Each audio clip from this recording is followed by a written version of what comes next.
Hello student, आज हम chapter number 7 fundamental principles of organic chemistry का लेक्चर रिफॉर्मिंग ऑफ पेट्रोलियम पढ़ेंगे।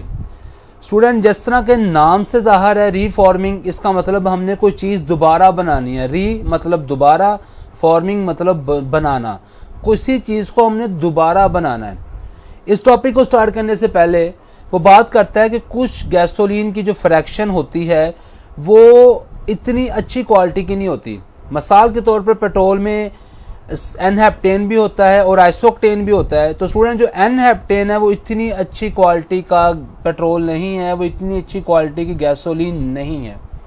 और जब N-हेप्टेन इंजन के अंदर बर्न होता है, नॉर्मली इस तरह इंजन बर्न होता है, में पेट्रोल बर्न होता है कि एक तरफ से पेट्रोल आता है और एयर आती है और जो इंजन होता है उसका पिस्टन उसे कंप्रेस करता है और ये स्पार्क करता है। जो प्लग लगा होता है ये स्पार्क करता है, तो उसके प्लग की वजह से उस पेट्रोल को आग लगती है और वो इंजन चलता है। लेकिन जो N-हेप्टेन होता है वो इस तरह होता है कि अभी स्पार्क हुआ ही नहीं होता, प्लग ने अभी स्पार्क किया ही नहीं होता।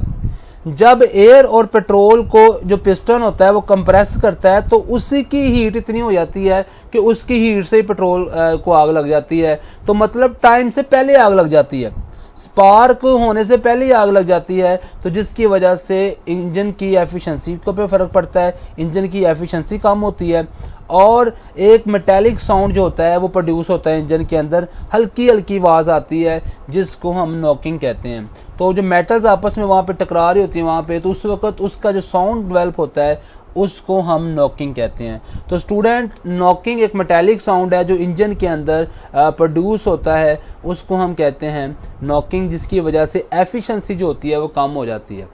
तो फिर कौन सा अच्छा पेट्रोल है, कौन सा अच्छा पेट्रोल होना चाहिए? तो फिर कौन सा अच्छा पेट्रोल होना चाहिए? पेट्रोल की क्वालिटी किस तरह देखी जाती है? तो पेट्रोल की क्वालिटी देखने के लिए हम उसका ऑक्टेन नंबर देते हैं। ऑक्टेन नंबर क्या होता है हम अब इस पे बात करते हैं। तो स्टूडेंट, जिस तरह ऑक्टेन नंबर ज़्यादा होगा उतना अच्छा पेट्रोल होगा, उसकी नॉकिंग जो होगी वो कम से कम होगी। अगर ऑक्टेन नंबर कम होगा उसकी नॉकिंग क्या होगी? ज़्यादा होगी। अगर हम इस पे बात करें तो जो स्ट्रेट चेन हाइड्रोकार्बन है स्टूडेंट, हमने देखा है कि उनका ऑक्टेन नंबर बहुत थोड़ा होता है और वो बड़े ही पुअर फ्यूल है। मिसाल के तौर पर ये N-ऑक्टेन है, ये बड़ा पुअर फ्यूल है, ये जब इंजन में चलेगा तो ये नॉकिंग क्रिएट करेगा। लेकिन हमने एक चीज़ देखी है, एक्सपेरिमेंट से साबित हुआ कि जो आइसोक्टेन है जिसको हम 2,2,4 ट्राईमिथाइल पेंटेन कहते हैं, वो बड़ा स्मूथली बर्न होता है इंजन के अंदर और नॉकिंग वगैरह भी नहीं होती। तो इसको हम ऑक्टेन का इसको हम मानते हैं, इसको अगर 100% ये हो तो हम इसका ऑक्टेन नंबर 100 मानते हैं। तो स्टूडेंट, फिर रिफॉर्मिंग क्या हुई? हम अब टॉपिक की तरफ आते हैं। रिफॉर्मिंग होता है कि स्ट्रेट चेन वाला एक पेट्रोल है, ये वाला गैसोलीन है, इसको इस तरह तोड़ के दोबारा बनाना है, रीफॉर्म करना है कि कुछ कार्बन जो है वो ब्रांचेस बन जाएं।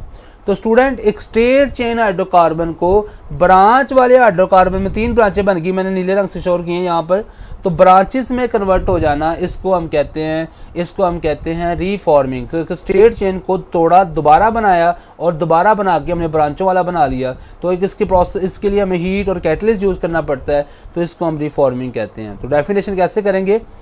It involves the conversion of straight chain hydrocarbons into the branch chain by heating in the absence of oxygen and in the presence of a catalyst।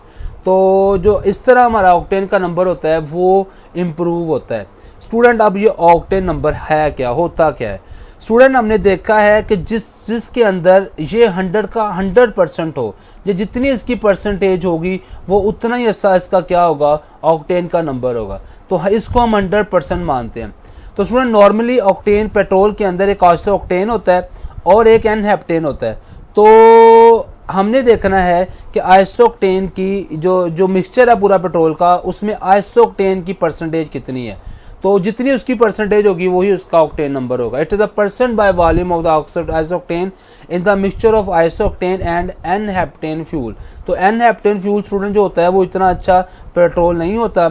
अगर मैं कहूँ कि 3% उसमें N-हेप्टेन है और 97% उसके अंदर आइसोक्टेन है, तो इसका ऑक्टेन नंबर 97 होगा। जितनी आइसोक्टेन की परसेंटेज होगी ना उस पेट्रोल के अंदर, वही उसका ऑक्टेन नंबर होगा। स्टूडेंट, ये देखा गया है कि ये जो स्ट्रेट चेन वाले पेट्रोल हैं ये जल्दी बर्न हो जाते हैं, इनको आग जल्दी लगती है। तो जिसकी वजह से ये इन नॉकिंग क्रिएट करते हैं। लेकिन जो ब्रांच चेन वाले हैं इनको आग जल्दी नहीं लगती, ये आग लगने में क्या करती हैं, डिले प्रोसेस करते हैं, इनको बड़ी स्लो आग लगती है, इसलिए ये टाइम पर जलते हैं और इसमें नॉकिंग नहीं होती। तो फिर ऑक्टेन नंबर को किस तरह इंप्रूव किया जाए? तो स्टूडेंट दो ही प्रोसेस हैं, एक तो रिफॉर्मिंग कर लें कि मतलब स्ट्रेट चेन को हम ब्रांच चेन में कन्वर्ट कर लें। फिर इसके अलावा अगर ये नहीं करते, ये महंगा प्रोसेस पड़ता है, तो हम इसके अंदर एक एंटी कैटलिस्ट डाल देते हैं, टेट्राइथाइल लेड। टेट्राइथाइल लेड एक एंटी कैटलिस्ट है जो पेट्रोल के बर्न होने को स्लो कर देता है, सुस्त कर देता है। तो जिसकी वजह से जो नॉकिंग इसलिए बनी थी कि वो टाइम से पहले उसको आग लगी थी। तो जब हम टेट्राइथाइल लेड डाल देंगे तो उसको टाइम से पहले आग नहीं लगेगी और टाइम पे आग लगेगी, क्योंकि वो प्रोसेस स्लो हो जाएगा, तो इसकी वजह से नॉकिंग जो होगी वो कम हो जाएगी। तो हम दो तरह से नॉकिंग कम करते हैं, एक तो रिफॉर्म कर लेते हैं, ये महंगा प्रोसेस है जो हम इतना अफोर्ड नहीं कर सकते, तो गरीब कंट्रीज मुल्क जो है जैसे पाकिस्तान वगैरह हैं वो टेट्राइथाइल लेड को डाल के ऑक्टेन नंबर को इम्प्रूव करने की कोशिश करते हैं। लेकिन इसका ड्रॉबैक पता क्या है? जो टेट्राइथाइल लेड होता है जब ये बर्न होता है तो ये लेड ऑक्साइड में कन्वर्ट हो जाता है। जब लेड ऑक्साइड में कन्वर्ट होता है तो कुछ देर बाद में ये प्रोसेस रिड्यूस होकर मेटालिक लेड में कन्वर्ट हो जाता है, और जब ये एयर में जाता है तो एयर पोल्यूशन काज करता है। तो ये इसका सबसे बड़ा ड्रॉबैक है कि tetraethyl lead at the end metallic lead में कन्वर्ट हो जाता है और ये एयर पोल्यूशन की वजह बनता है।